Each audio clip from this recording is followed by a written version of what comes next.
नमस्कार मित्रांनो, स्वागत आहे तुमचं आताच्या ब्रेकिंग न्यूजमध्ये। मित्रांनो, जर तुम्ही ही महामार्गावरती स्वतःच्या कारने प्रवास करत असाल तर ही बातमी अत्यंत महत्त्वाची आहे। कारण पुढच्या महिन्यात म्हणजेच 15 नोव्हेंबर रोजी फास्टॅगच्या नियमांमध्ये मोठे बदल होणार आहेत। या बदलाचा परिणाम साहजिकच वाहन चालकांवरती होणार आहे।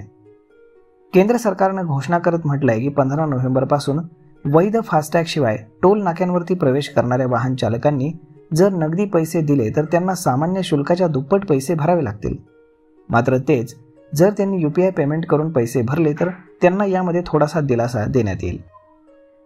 तसेच वैध फास्टॅग शिवाय टोल नाक्यावरती प्रवेश करणारे वाहन चालक जर UPIच्या मदतीने टोल देण्याचा पर्याय निवडत असतील तर त्यांच्या टोलमध्ये केवळ 1.25% रक्कम भरावी लागेल। केंद्र सरकारचा हा निर्णय राष्ट्रीय महामार्ग शुल्क नियम 2008 मध्ये केलेल्या दुरुस्तीचा एक भाग आहे। राष्ट्रीय महामार्गांवरील रोख व्यवहारांना आळा घालणं आणि डिजिटल पेमेंटला प्रोत्साहन देणं हा यामागचा उद्देश असल्याचं त्यांनी सांगितलंय। तर मग मित्रांनो, अशा पद्धतीनं जर तुमच्याकडे स्वतःचं वाहन असेल तर त्याला आत्ताच फास्टॅग लावून घ्या आणि जर लावलं नसेल तर मग मात्र तुम्हाला अडचणी येऊ शकतात। तर मग मित्रांनो, हा व्हिडिओ ही माहिती तुम्हाला कशी वाटली हे तुम्ही आम्हाला कमेंट करून नक्कीच सांगा।